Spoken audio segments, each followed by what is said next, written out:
Hey everybody, in this episode of the GH Report, we get Sam mastering how to build Legos, the return of the park, I'm so excited to talk about that, and we've got a special birthday appearance by a former GH guest, or star, GH star. Which star is that? Find out after this. You're tuned in to AfterBuzz TV, the ESPN of TV talk.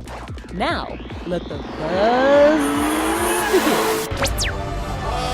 Whoa, boy, look at that. The song is back. That means GH is back right here. Welcome everybody to the GH Report here on AfterBuzz TV. Of course, we like to go back the not just 1 week, but in this case 2 weeks of General Hospital good times and break it all down. I'm one of your hosts and the least talented here on the panel, Frank Moran. I'm his co-host, Carla Renata, and I'm joined by... It's Lacretia Lyon, guys. I felt like on my birthday, I should give you a gift. And, I thought, I am here for what you think I'm here for. I have thoughts on Mr. Sonny Corinthos. Yes. But wait. Let me give Lacretia her song. Happy birthday to you. Happy birthday to you. Happy birthday, Lacretia. Happy birthday to you. What's up, girl? Thank you. That was lovely. Beautifully done. That is beautiful. I will never tell you when my birthday is, but that was beautiful. I hate you so much right now, but what else is new? I'm here to spank Frank for messing up last week. What did you do, Frank? I got stuck at work, guys. I got stuck at work, which was terrible. My apologies for that. Ended up spending many more hours than it was initially planned. That was Kelly from PEI. I love you, Kelly. So, folks, like us on Facebook, give us those 5 stars on iTunes, subscribe to the YouTube channel, and you are already in the chat. Both Carla and Lacretia have their computers up and running, so they're going to see every great thing that you've got to say as we're breaking down these last 2 weeks of GH. And, so let's just jump right into it. Lacretia, it's been a little while since you've been on the GH Report.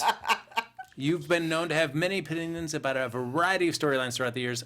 Just before we dive in deep on specifics, how are you liking the state of GH right now? Well, here's the thing is, I never want to say that everything is negative, but because there's a lot of good stuff. To me, this Ryan Chamberlin stuff is phenomenal. I love that we get to revisit that. I love that we have the switch going on and there's some hints of people kind of seeing stuff's off, but not really getting it yet because nobody knows Ryan's alive. And then the fact that Felicia is actually being featured for this is great. And then they add my girl, Ava, to this, and it looks like Ryan's got a big old crush on her. This I'm loving, and I love DA Margot Dawson because I have always loved Liv Hendrickson, and so I'm loving her character. What I don't love is how somehow her character is bad. She's the district attorney, and not like other district attorneys, is not committing crimes. I mean, she's not a serial killer like Paul. She's just a straight up good DA who is using that to the best of her ability. Conflict of interest? Maybe. But here's the thing is, it's up to them to decide if she's not fit to prosecute the murderer of her father. Okay, I have to interject right there. I just have to interject. Okay, so I'm not a lawyer, but my sister who was here a few weeks ago is. And she would tell you that any person that does not have objectivity, as the same in the medical profession or any other profession, where your personal feelings are going to cloud a case, you shouldn't be on it. Margot Dawson should not be doing anything having to do with Sonny Corinthos because she has no objectivity. Okay, but still, you're just saying she shouldn't be on the case and that she has no objectivity, which is, opinion, which is good. But, the fact that they're, saying the way that this show portrays people who are against Sonny, despite clear evidence, he is 100% wrong. He has fully admitted to this fact that he killed her father, and he buried it and covered it up. These are all 100% facts in the case. Right, but I ain't talking about her. I'm not talking about him. I'm talking about her. Yeah, exactly. We gave out her bad deeds, but the thing is, this is in who's good, who's bad situation. And guess what? Like many other times where it's portrayed she's bad, no, Sonny is still worse. She's shady boots. No, I feel like my biggest issue with this, though, is That because that is the big thing is for you to be rooting for Sonny to get away with this because he did commit murder. He did, so that is true. So it's tough for. He did, like you said, Lacretia. He did admit it. Yes. He did admit it. But homegirl is breaking the law by trying to blackmail Drew. Well, actually, that's not true because that's not blackmail. She was 100% correct in saying, like, look, I have information and you have information, and this is an exchange. There is no money. There is no, if you don't do this, no. It's just like, she's trying to guilt him into it, though. Yeah, Come that's on. guilting him. That is a bitchy move, I will say, because I kind of wanted them together. I will say I don't like the fact that she's hurting Drew because he's adorable. And I think that they should be a couple. That I'm not okay with. But the fact that they're still, this is where people go with Sonny, because Sonny is not a redeemable character. So they always try to say that everyone around him is just somehow worse, and they're going after this poor victim. Oh. But yeah, he's a freaking murderer, and I just hope that this show ends with him getting to pay for his crimes finally. And the fact is, my biggest issue with Sonny with this go around is that now Jason's just crap. Like, because you could always see Jason being the reasonable one, but they have Jason saying lines like, yeah, this DA is really after him. Oh, she's bad. And even, like, I like that Margot's thought on Jason was like, honestly, I thought he was better than that, too. And it's like, no, he's not. He's just a little brain-damaged thug. Well, I feel The first person Sonny took advantage of. I feel like the problem with Margot's character is that they I'm still trying to wrap my head around brain damaged thug. Okay, continue. is that when she first came on, they made her just so unlikable. And I don't know if that was the writer's intent, so that you still want to root for Sonny somehow in this whole thing. Well, because that's the only way that they've ever been able to trick people into rooting for him as a character. Is like they did it with Julian, they did it with Ava, and who aren't perfect themselves, but compared to Sonny, they are like wonderful people. Like not Ava so much, but like she's at least entertaining. But like Julian, Julian has one misdeed, and it's that. Like the rest of him, Yeah, we've always seen Julian talk a bigger game than he's really delivered. Yeah, exactly. It's like, the only time he really ever crossed the line level to Sonny was when he tried to kill Alexis, and they rewrote that. But it was like, and that's really their go-to, is trying to make D.A. Dawson seem so unlikable. And I'm like, really? I think she's wonderful. Like, I don't like her. Well, I would have been. I like the actress. I just don't like her character. I would have been much more excited about the storyline if they would have made her more likable up front. Because then it would have been like, all right, two characters that we both kind of like. Your mileage may vary on which one you like more, but at least now you're seeing two characters that are both likable, kind of going against each other. I feel like that's more entertaining than making Margot so unlikable that you just want.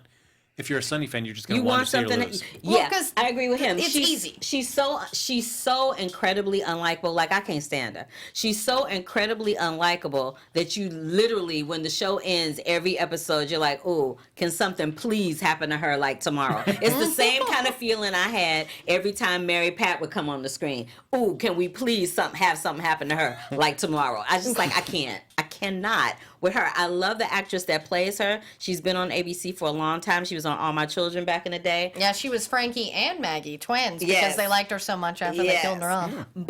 And I love her. I love her as an actress. I do. But man, as Margot Dawson, I just want to snatch a knot in her butt. For real, though. I just. Well, break down that expression for me. Snatch a knot in her butt.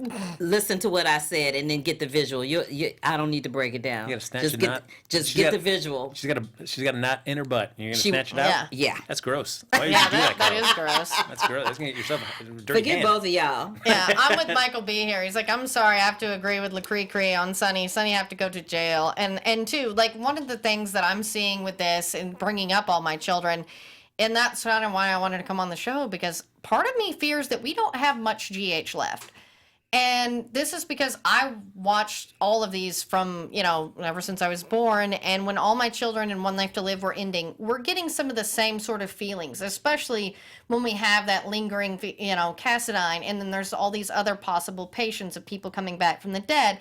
And to me, it's almost like we've been given this gift of this Ryan Chamberlin storyline that it almost feels like they're going to stab us in the heart after that, because I'm like, it's so good to see returning storylines that don't involve Sonny, because, it's always Sonny in Port Charles, but some of us would rather see something interesting. But yeah, like I almost feel like I feel like we're getting this because it's about to end, and just lots of all of the storylines we have right now seem like they're a bow, like just ready to be wrapped. There doesn't seem to be a lot of like umbrelling coming out of this, like because it's almost like once we wrap up the baby switch storyline, where are we to go? I mean, we've got the baby switch, we've got Sonny versus Margot, we've got the Ryan Chamberlain thing, but that we all know will wrap up in a neat way here soon. And who knows? I mean, maybe it'll end up with dead Dr. Hot Priest, who, just so you guys know, I am donezo with Griffin. Like, yeah. We're going to find out about that in a little bit. Yeah. Because I did see in terms of the baby storyline that the producers had said there was going to be like multiple kind of twists to the story. Yeah. I feel like we have not really seen one since. Well, they about to. Well, when we ended on Friday, they showed us like one possible twist. Yeah, because Nell was like acting like she was going to tell Michael, but I don't see her doing that. Because honestly, I think Nell loves to twist the knife in him. That's why I kind of loved Nell towards the end. She was like literally the worst, but it kind of made her entertaining. And she did best Carly for a little bit, which was great. She was another one. I was like, "Ooh, can we have something happen to her like yesterday?" And then they did, and I was very happy. I was like, "Goodbye." Well, you know, like, and that's what makes them so boring. Is like anybody that goes against Carly or Sonny is eventually not going to be able to be on top, and it's like that's what that's why they're boring. It's like they can't stand on their own feet. I'm not saying she's boring. That's not what I said. Yeah, I didn't say she was boring. I said that's boring. Okay, that they always win. Not Nell is interesting. Okay. All right. Later. So I will agree with you that Nell was interesting. I didn't say she was boring. I just said that I was about what was boring me was the way they were portraying her. Like I got real tired of her whining about Michael. It was enough. I'm like, can she either go to jail or get killed or something happen to her, please, like yesterday? And then they put her in jail. It's like, yay, bye. Bye, Felicia. Well, as we're talking about killers, and Lacretia mentioned a storyline that she's been really enjoying, let's just dive into the Ryan Chamberlain story. We get to see Laura come back. She's back on the canvas, which is great to have Jeannie Francis in there. Jeannie looks phenomenal. And she's being kind of mean this time around too. She's not being such nice Laura, because the Laura that came back before would always come back and be lovely and wonderful, and it was like the grand dame of GH returning, and this time she returned, honey, and her foot was on Valentine. Foot was on Valentine's hand. I'm like, ooh, Laura's got a little edge to her this time. I think I'm kind of liking this Laura. I'm kind of feeling her this time around. I'm like, okay. And she kind of just made her rounds around GH, having her little input with everything. But the thing that was the most disturbing for me with her is that I can't wrap my brain around the fact that she doesn't know that that's not Kevin. Like there are signs coming to her, like she's kind of getting that inclination. But I'm like, if that's your husband and this is somebody that you've been with intimately, I'm going to need you to know that that's not who that is you looking at, especially when he talking about, I'm sick. Well, and two, like at least they're not portraying Laura as not seeing something's off. But two, no one knows that Ryan's alive. So if Ryan had been alive, I could see more people thinking that. And two, granted, they have had situations where people were, it was Faison in a mask, or, it was Nicholas, that guy who looked like Nicholas. We've had that a lot on the show. It should be your first thought if something's weird. This isn't my husband, whatever. But I at least give her the benefit of the doubt that she's been gone. Maybe she probably is thinking he's cheating. Like, Well, that's how they're portraying it. They're making it seem like, something's going on with him and Lucy. Which Lucy's trying. Lucy was trying it. She was trying it with that chicken soup, and Laura cracked her face. Laura. She was like, I'm going to need you to call first, and I'm going to need you to let me give my husband chicken soup. Like, yes, Laura, let her have it. But, yeah, I just have issues with the fact that you don't know that's not your husband. Like, I would know. Well, I would know. True. I mean, and I agree with Lacretia, your comment. No. Like, if you live in a world where people can come back from the dead, and people can, assume somebody else's identity, that I guess you should think about that. But it's still, I have a tough time to think that would be my first initial go to. Oh, it must be my husband's twin brother, who really we thought were dead 20 years ago, is now back. Yeah. I don't know. Or she starts pulling in his neck like this. Like, is it a mask? Oh, no. It's a soap opera. You don't know how they roll. That's how they roll. But what I do like is that he's starting to meddle with some other people, or at least get into their lives. And one, as you mentioned, is with Ava, and really kind of stoking that As Ava He's came in and working it described with her feelings, and it's like, oh, Her that was vulnerability. masterful, the way that she described her need for vengeance. Yeah, because when he subtly suggested that maybe she might contemplate killing Kiki, she was like, "You're not suggesting I kill her, are you?" And he was like, He was very awkward. I'm like, really? Is that what we gonna do? We gonna have her try to kill her own kid? I just cannot. Well, no, that was what I liked. Is in that moment though, Ava was like, "Oh, what you're doing is reverse psychology. That's so absurd." Like she's like that, and maybe thinking of that and how crazy that would be. Like you're showing me that I'm not as mad as I think I am. Like that was funny. It was her like rationalizing it and like thinking of what he was doing, and that was so like to me the way they played that was really funny, and I like their interactions because it's pretty clear to me that he's interested in Ava and that he may try to kill Kiki. That's what's going to happen. I have a feeling it's setting up that Kiki, because we know Haley Aaron has got that Pretty Little Liars spinoff show, so I think she's going to be leaving the show, and I think she's going to be taken out by Ryan. So, because if you're going to be Ryan Chamberlin on the show, somebody's got to die. Well, and that's why I was like, I love Matt Cohen, and he can go back to Supernatural, or he could come back as another character on this show, but Griffin is dead to me. Like, I'm sorry. Like, he, like, literally acted like he was Mr. Innocent all the time, and he did that, and it was just like, dude, like, it is one thing if you were, like, openly a scumbag, but, like, Griffin was, like, 100% a douche in that whole situation, and it's just like, no, sorry. Well, I mean, he did want to tell Ava what was up, and Kiki said, "Don't tell him." So he. And Kiki, I had honestly forgiven in the beginning, but the way that she's been acting lately, it's like, no, like they both trash. You know what? I ain't got nothing but love for Kiki because there's only so many times that you can come at somebody and come at somebody and come at somebody before they're like, you know what? I'm done. I'm done. And especially when it's your mother, when your mother consistently keeps coming at you and you consistently keep trying to give her the benefit of the doubt and she consistently keeps giving you reasons not to. Even Kiki says that she used to see the good in her mother until she wised up. She wised up because she realized that her mother is who she is. She's not going to change. She's not going to change her ideology. She's not going to change how she feels about her and Griffin. She's just not going to change. She broke up Kiki and Morgan. Right? Well, yeah, like Ava is by far from a perfect version, but her and Kiki actually had a decent relationship that I agree was pretty well, ruined by the Morgan situation, but they were coming to a better place. And let's face it, Ava was not the first one to throw a stone in this situation. And this obviously, and two, Ava had done a lot of work on herself and was trying to be a better person with Griffin. And to shatter all that, it's like, and two, I agree that Ava did not go about this. Obviously in the courtroom, not a good idea. Like, in two, she has people like Julian and Scotty, thankfully, who care about her and are telling her, this is not the way to go about this. Even Franco told her. And yeah, exactly, Franco. But yeah, like, Kiki has been bratty in this whole situation to me. And like, and that's the thing is like, look, I get not wanting to be like close mother and daughter with Ava right now, but like Kiki has almost like, she's pretty well seems like she's going after Griffin when she wasn't interested in him before. They didn't portray that early on. And that's why, to me, flipping the storyline like she was into him from the whole line makes Kiki look bad. Like, when she didn't before. That it was more of just like a, hey, she was vulnerable and Griffin did take advantage of her. Now that they flipped it, it's like, yes, that looks better from a feminist perspective, I guess, that she, was into him. But honestly, it makes her look like a bad daughter from the get-go when she wasn't.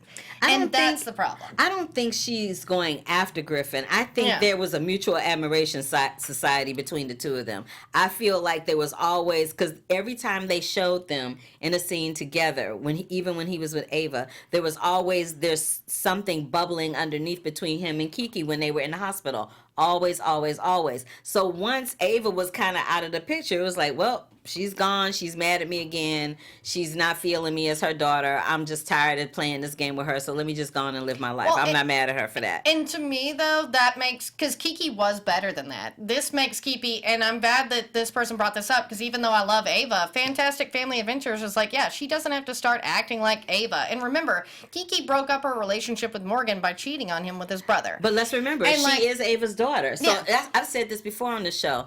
She's Ava's daughter. But she was better than her. I understand that. I understand that she was acting better than her. But at the end of the day, they shared the same DNA. So eventually, that side of her was going to have to come out. eventually. And now it has. And I, for one, am loving every minute of it. As I was saying, it makes Kiki like more likable in one sense of like she's got a backbone, but at the same time, it's like same thing when Liz does certain things. I'm like, you were better than that. Don't stoop to Carly's level. And that's what I don't like. Is like, to me, Kiki and Liz are characters that I don't want to see behave like that because they should be better than these hoes. I mean, no. Well, not speaking of hoes, but as we mentioned earlier about Morgan, this was the celebration of Morgan's death. So they had that, and everything I loved how everything was kicking off in the cemetery. Yeah. Like, why is all the drama kicking off in the cemetery? All these flowers and everything's just popping off in the cemetery with Margot Dawson, and Sonny is popping off in the cemetery. It's popping off with Ava and Kiki in the cemetery. But I love how there were the tender moments where people had their own individual moment. Carly, Sonny, Kiki, and Ava had their own individual moment where they could say something to Morgan's grave, by themselves without drama attached to that. So that was nice that they at least were able to communicate that. But let me just flip it back for 1 second to D.A. Dawson. How shady is it of her to have her father buried next to Morgan? That is honestly, shady boots. I literally stood up and clapped. That's shady whenever boots. that happened. That is shady I was like, boots. Oh, yeah. Well, because this is what I love, is, like, the way that Carly behaved in the whole situation. It's like, how dare you bury your father that I know my husband killed next to my son who is dead because of mob violence. It's like, oh, my God. Like, Carly and Sonny are made for one another, even though, and this is why Jason sucks. He and Carly should be doing it. Him and Sam, oh, my God, J. Sam's the worst, but I know me and Frank will have a conversation about that later.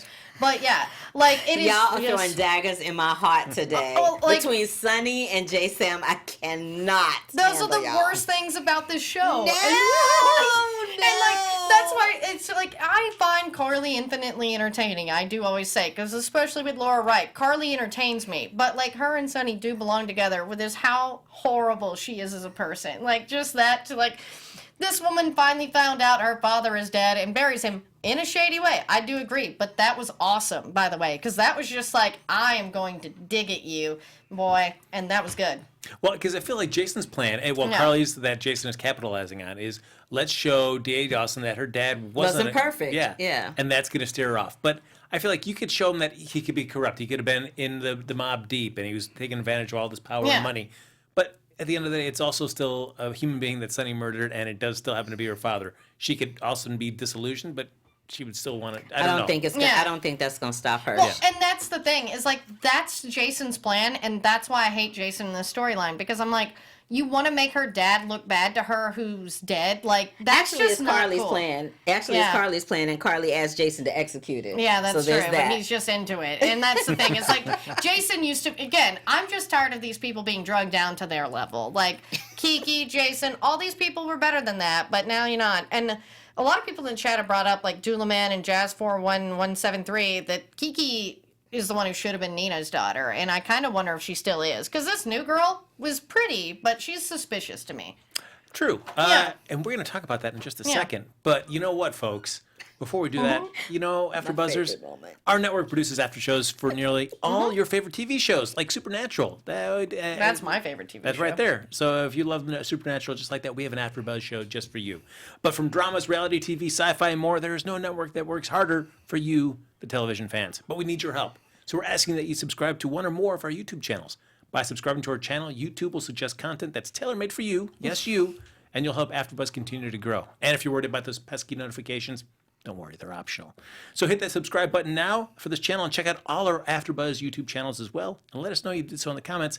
And Carla Renata, she will record a song to one of you folks right out there. I'm going to need you to not be making promises every episode of stuff that you know good and darn well I'm not going to do. Well, we don't because Carla wanted to show off her singing skills, and so that was a way just to advertise. I did not want to show off my singing skills. I was trying to give my girl Lacretia a happy birthday, a special happy birthday. Stop putting words in my mouth, Frank Moran. So she will write and sing a don't specialized song just for you when you don't be mad because you can't carry a tune. Don't be mad. Don't hate. Congratulate. That's all I'm going to say. But for now, folks, thanks for being the best fans around and for helping us become the ESPN of TV talk. So yes. In the chat room, Kelly ain't right. Kelly said, intermission time, Lacretia and Carla go to your corners. Yep. Yeah. Well, it's like reminiscent of the good old days of me and Ladine always going That's at right. it because she loves Sonny too, and I would just be like, I never miss a moment to throw shade.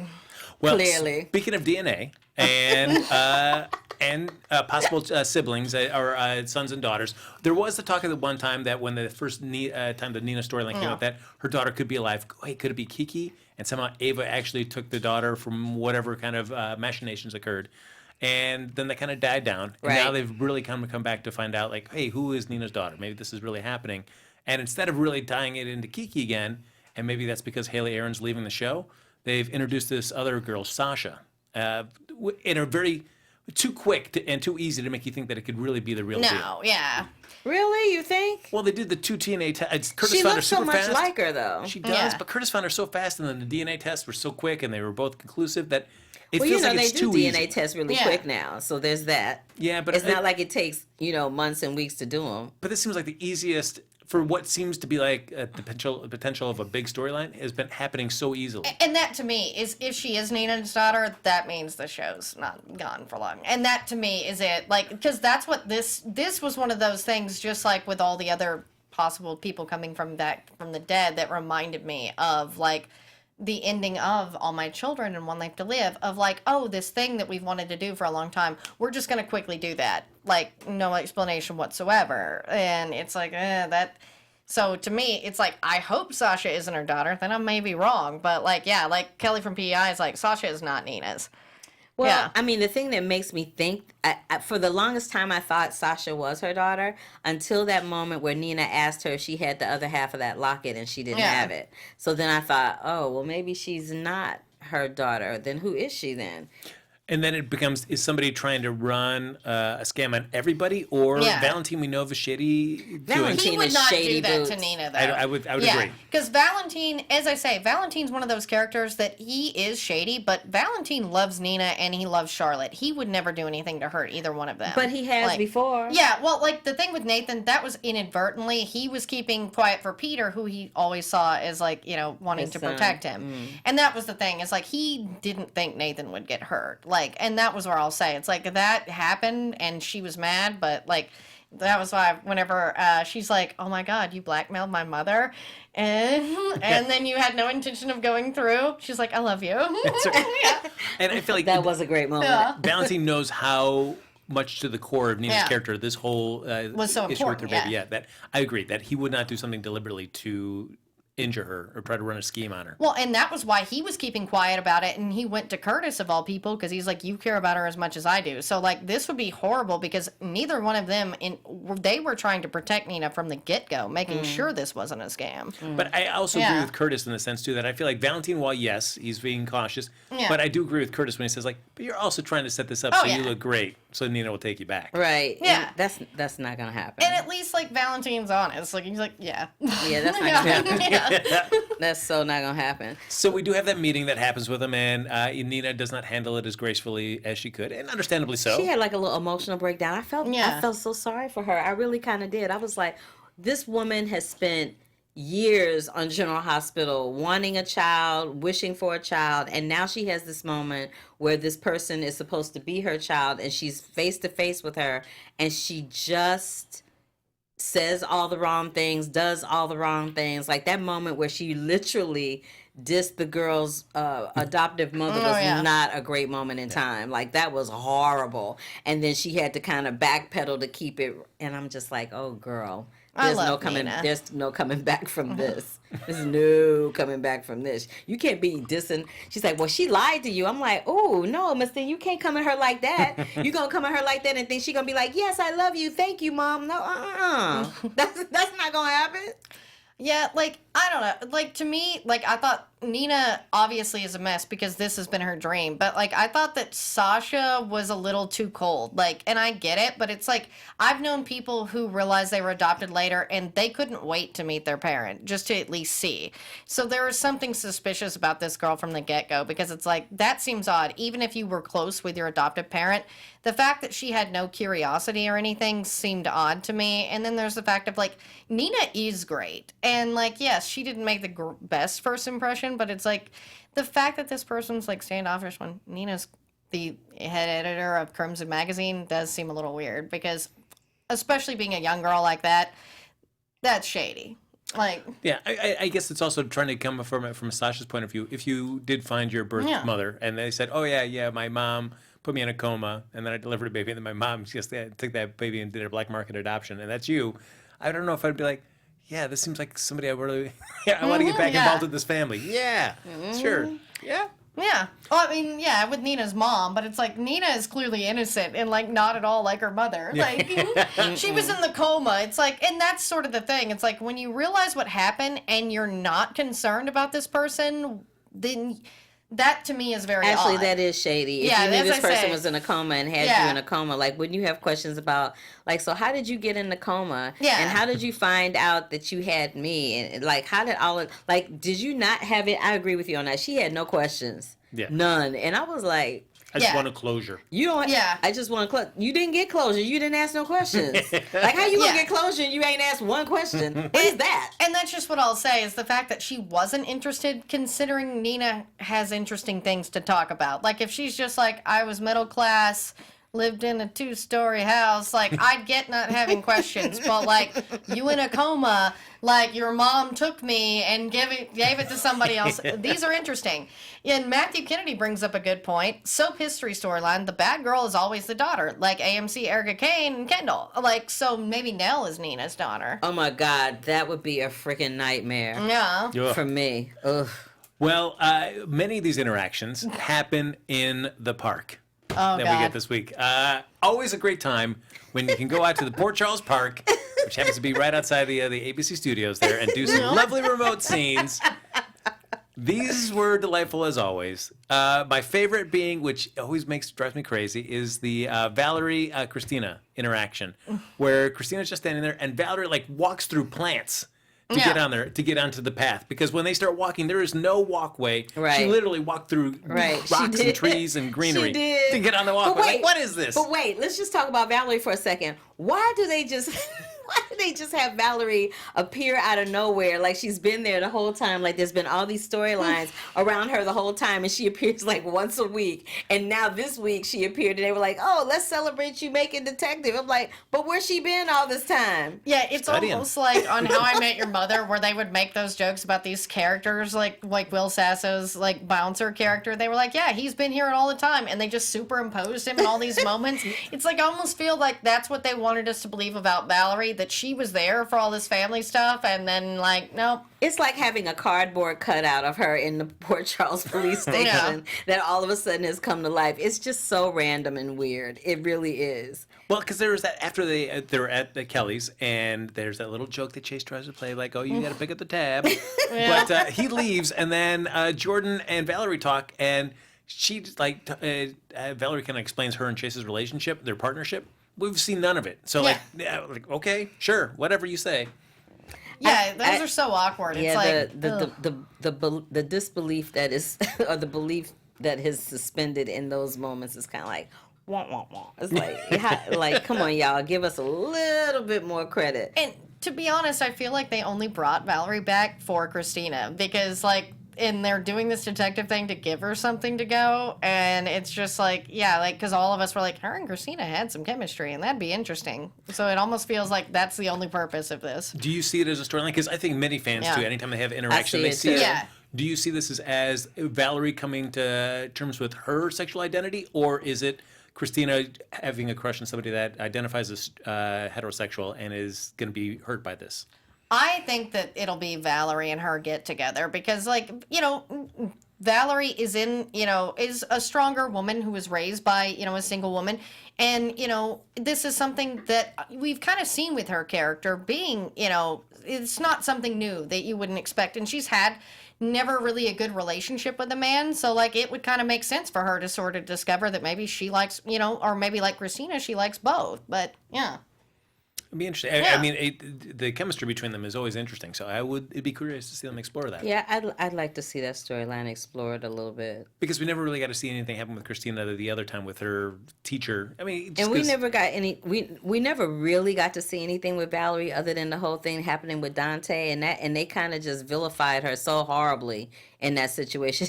Now Dante's gone, and she's back, and it's just weird. And it's just, I would like to see them have some kind of closure with her in a different storyline that's a little more positive on her end. You know what I mean? And that's why I thought that this would be a good storyline for her. Because to be honest, she really wasn't that bad in the Dante situation. Yes, she shouldn't have slept with the Mary Band, but like, she didn't really like aggressively pursue him either. It wasn't like some of these storylines where it's like, yeah, you were way going after a married man. Like, True. and that's what I'll say. I was like, she did something bad, but it wasn't like the worst. Yeah. Well, speaking of Dante, we do have a great one-sided phone call That was between Lulu and horrible. Dante. It was so Oh my bad. God, that was so bad. I was just like, and then Peter walked in on the end of it, and I'm like, are y'all trying to hook Peter up with Lulu? Please don't do that. No, like, please don't do that. Don't, like, because Peter and Maxie actually are cute, like, and they do have chemistry, and, like, you could tell that Maxie was jealous, and, like, yeah, like, no offense, Lulu is batshit. Like, I'm so over this version of Lulu, and no disrespect to Emmy, she's really great, but, like, Lulu is so obnoxious. Don't inflict her on anyone at this point. Speaking of Lulu and Nina had some nice little moments. I have enjoyed how their relationship has kind of progressed. Evolved because they hated each other for the longest time. They're much better. And this is what actually is when Lulu is likable, is when she's around Nina and they're talking about Charlotte like they're co-moms. Like, that is good. But yeah, it's like, because for the longest time, Nina was the good mom in that situation. Lulu was being ridiculous and she was trying to, like, help her and Valentine. And it was like, okay, like, I'm glad they've come to a better place. And as I say, that's likable about Lulu. But yeah, like that conversation with Dante, I was like, I'm not caring one bit here. Yeah. Well, to jump over for a moment there, because we have Valentine and Laura's confrontation. Valentine says, hey, you know what? Lulu and I, we've reached an understanding because we share a child together. And he was shady boots. But, I mean, he does have a point. It's like, because Laura is certainly carrying the death of Nicholas and Valentine's involvement in that. Should Laura let that go, or at least not let go, but at least they got to try to find some way to coexist because there is a grandchild that's involved. I think they should find a way to coexist. But I love it when he's actually said to her, he's like, me and Lulu are one big dysfunctional family. Why don't you join us? Yes. I kind of loved him for saying that because she literally had nothing to say when he said, why don't you join us? She just kind of looked at him and kept it moving. I was like, yes, Valentine, you better read. Yeah, we got to talk about funny. Oscar, though. Oh, yes. So we will. We've got 10 more minutes. Okay, I'm just saying. One last thing. So we have Dante, of course, one-sided right now because his betrayer, Dominic, is off the show right now. How long do you think it is before we find out that, Dante's been killed, supposedly, in the line of duty? So that at least Lulu's free to grieve and then possibly move on to another relationship? I don't think they're going to kill Dante off. I don't see, because he's Sonny's son, and that somehow protects him of being killed, especially with Morgan already dead. They're going to recast Dante before they'd kill him off screen. I don't think they're going to kill him. That is one thing about being Sonny's kid over any other kid on this show, is like, you're never going to be off screen for very long. Like, Christina, I was surprised, was gone as much as she was, but that's because she's a girl. But all the boys always get all the screen time, too. All right. Yeah. I mean, it would be good only because it's like, the idea of Lulu moving on, it would just take too long.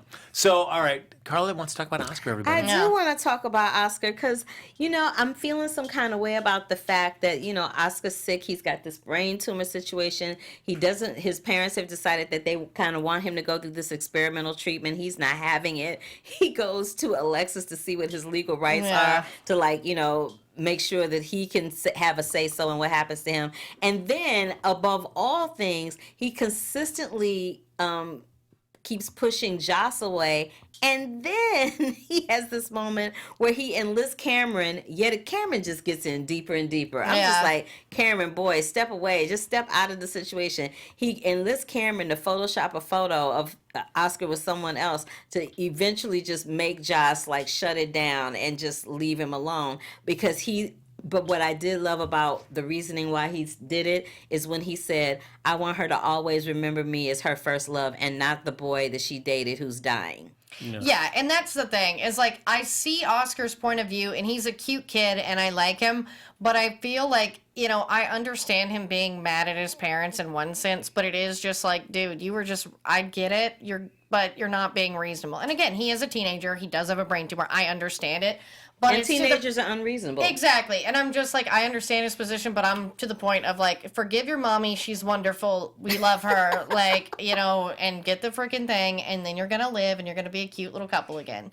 But I do like Cameron in this situation because he's like, he hasn't told Josh, and you know he wants to, but he's really being a good friend to Oscar. And I say Cam's being a good kid. Like he's being a good friend like to him. both of them, really. Yeah. Because I wasn't feeling Cameron for a minute. He was No, getting he on my seemed nerves. like a little brat at first. He was getting but- on my nerves, but now I'm seeing this honorable side from him, from Josh, from the perspective of protecting Josh, and I see him from this perspective of trying to be a good friend to Oscar, who he's been such a dick to all this time. So I kind of give him props for playing both sides, but I feel like eventually he's gonna crack and he's just gonna tell Josh what's up.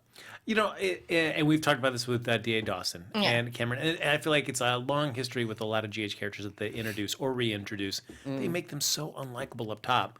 And then for I don't know why they always go in with it. Let's make them unlikable first, and like then with try to Britt, make you like yeah. them. And then eventually she became likable, or and that's what they always do, and you're like, why do all that? Yeah, They did it with Ava too. Yeah. She was likable for like 2 seconds. No, Ava's the best character on this show. Now we've talked about this a little bit, but I want to ask you, Lacretia, that I would love it that I feel like the Oscar story could be a very much of a Robin and Stone. Yes. Where it is, I mean, it sadly would Yeah. end with Oscar passing, but it could be a really well-told story. Would you prefer to see that, or would you like to see this miracle cure work and they continue on as a happy couple? Honestly, because it's Drew and Kim's kid, who I really do like both of them, and that's the reason I want Oscar to live, because it's like, I like Drew, especially now with Franco and with Curtis, like, he's become a really likable character, so I don't want to see that for him. But honestly, storyline-wise, especially with as good of actress as Eden McCoy is, for her, I think that would be the way to go, though. I mean, that's the sad part, is while I like Drew and Kim both, and this is their kid, it's like, storyline-wise, I think him dying would be better. I mean, you never want to wish, You never want Yeah. to wish somebody to be out of work. No. but it would be a really well-told story. I would like to see that. But we will see what happens with those guys there. Yeah, the chat's bringing up a good point. You know, little Aiden, they're like wondering if he's gay. Like, and honestly, I was kind of wondering if maybe they're going with him, maybe exploring like wearing girls' clothes or things like that. Because, like, you know, Franco kind of wanted to help him if he liked this stuff. So yeah, that's an interesting point. What do you guys think with Aiden? I'd be all up for exploring that. Yeah. I'd be curious. I've not seen it with a child so young, so it'd be No, curious and that's to a see. little odd. But I was like, oh, that might be interesting. It's kind of okay. So to speak from real life experience, I had a cousin that's no longer with us that from the minute we were kids, I always knew he was gay. Yeah. He always knew he was gay from the minute he was a little kid. And then it was, confirmed as we got older.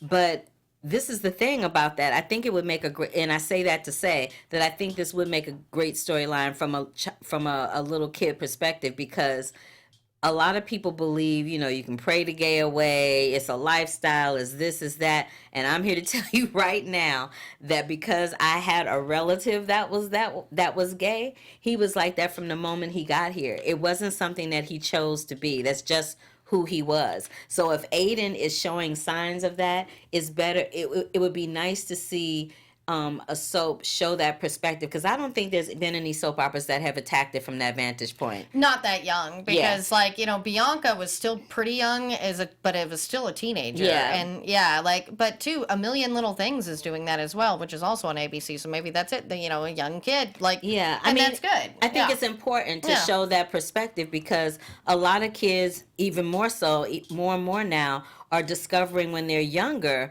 and they're more vocal now than they were when any of us were children, about where they felt like they were in terms of where their sexuality is.